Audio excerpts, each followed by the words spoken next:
Slowly moving their way over on the long side. They decide not to go on long directly.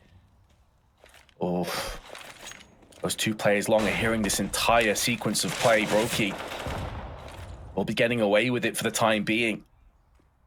But all it takes is for a peek at the perfect moment, take a head clean off, trade up to an AK, and things could get scrappy. Twist still realizes this is a distinct possibility, comes round the corner, and he's tagged down so low, but still stands his ground. Fiku being splattered by rain is a problem for OG now. Mantu coming back into the long side will be meeting Brokey face to face. And the Battle of the Orpers is finalized with the AK-47, and this round will go the same way in favor of FaZe. 14-13. What was it again? 12 to 7? I've lost track, but it was a massive, 12-7. And ever since then, OG have won only one round, which again came down to Mantu with that clutch. This has been a comeback and a half from FaZe, and that's what you expect. I don't want to be the one to proclaim I told you so, Vince, but we had that feeling, right? If you ever count out FaZe, that's when they come roaring back into the game, and boy, oh boy, have they come back into this one. OG, at least they have the money for the buy. But if they were to stop this comeback train, if they were to derail it for FaZe, it has to start now. Oh, Mantu snatched at the opportunity. Can't really blame him. I think he expected a wide peak. To be fair, even if he did connect that shot, there was another two players behind the first. However, him going down without any kind of repercussions on the side of FaZe puts them at a massive advantage. And they can see the finish line. OG have really made FaZe work for this. They've made them sweat this one out. Take nothing away from OG's performance whatsoever. Spray from Twist is good. Fiku's been punished. And OG now on life support. They need a big play. We saw that 2v5 earlier have huge ramifications for OG. Can they maybe return the favor? It's gonna really depend on Flame's position connector. He's seeing nothing towards B, but if he's able to somehow find Rain and pressure Cons, and then maybe his teammates can pincer on this play towards a short position. Utility getting deployed here. This hold is everything. Nexa once again proving that he is a phenomenal anchor player. With one kill, they're really playing with their food on Neofrag, and he can only muster up the one kill. Now the back attack comes in, and Flames nearly sprayed down two. And if he got those two kills, it would have been a one-on-one.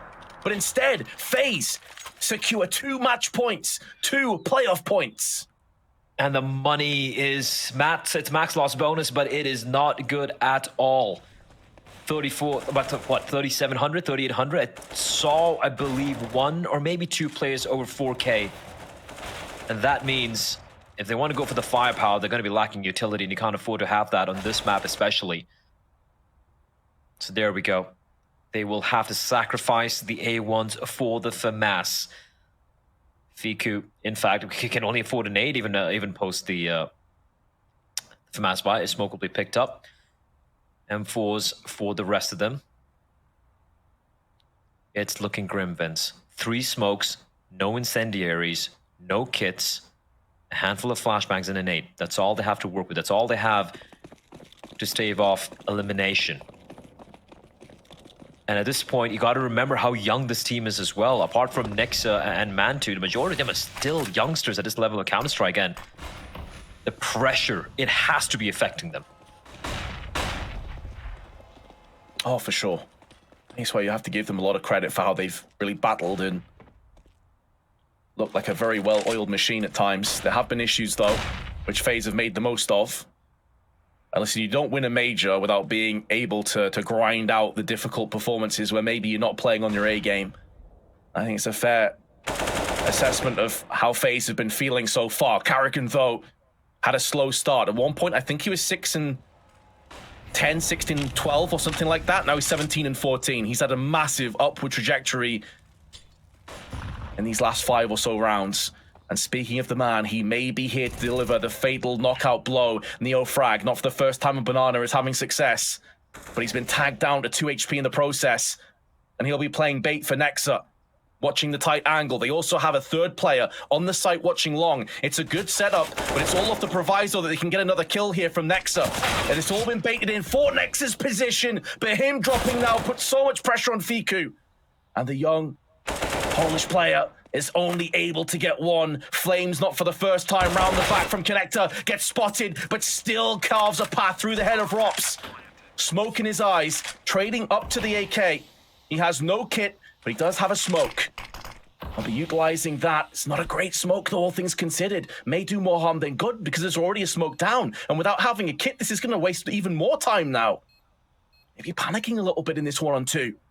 Hiding behind that smoke. Half of the fuse has gone. Needs this kill cleanly on Rain. Spots Rain. Takes his head off. But he has no idea as to where Carrigan currently resides. And he needs to get on the bomb right now. No kit is an issue. Even with the headshot, he doesn't have it. The game still goes the way of FaZe.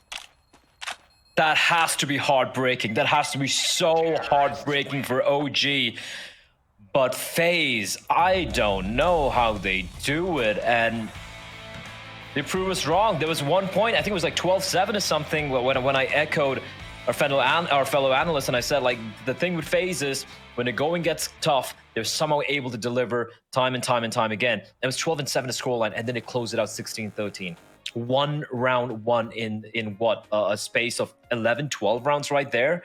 What a comeback from FaZe. And again, shout out to Carrigan. That was such an incredible display of individual impact from the IGL. And when you have teammates like Twist, like Brokey, like Rain, and Rops in the team, you're not expecting too much from Carrigan, but he still delivered, and he needed to bring that one back. But then, man, that's gutting for OG. They had that. They had the upset, but it just slipped out of their hands.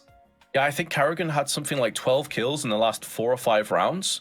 And as you said, as we were casting that, it felt like every single one of them were impact frags, entries, or like double spray downs, or just bodyguarding bomb planters. Like, he was always in the right position at the right time. And that's what Carrigan always brings to his team. It's one of the reasons they won the major in the first place. And, you know, I don't want to single out Rain because he's a phenomenal player, obviously. He didn't have his best performance here. He didn't have his best series. And they still managed to just grind out the win. And that, for me, is the true test of a champion team, is like, yeah, when everyone's playing well, you're going to breeze through teams. That's great. What happens when you don't play your A game or even your B game? You're down to your C game. But there's 2 sides to every story here, Blair.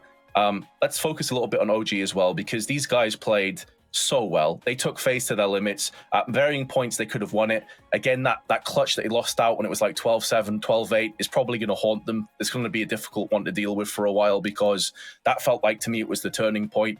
But I think these guys can hold their heads high. They're still a young team. They're still a fairly new roster together, and performing like that, I think they deserve a lot of props. Oh, they do absolutely deserve a lot of props. But for them to to close out that series, they needed to do it early on, right? As FaZe started grinding back into the game, that's when the pressure starts to mount, and that's when players like Neofrag and Fiku, imagine what they're feeling. They're like, guys, we're about to just knock out FaZe right here. Not just stay alive, but knock out the world #1 team right now. And then once the pressure starts to mount, they start making some shaky mistakes. You could see how there were so many individual decisions being made there, which looked a little dicey for me. And it wasn't just from the youngsters this time around, right? Mantu, for example, getting caught out in the open.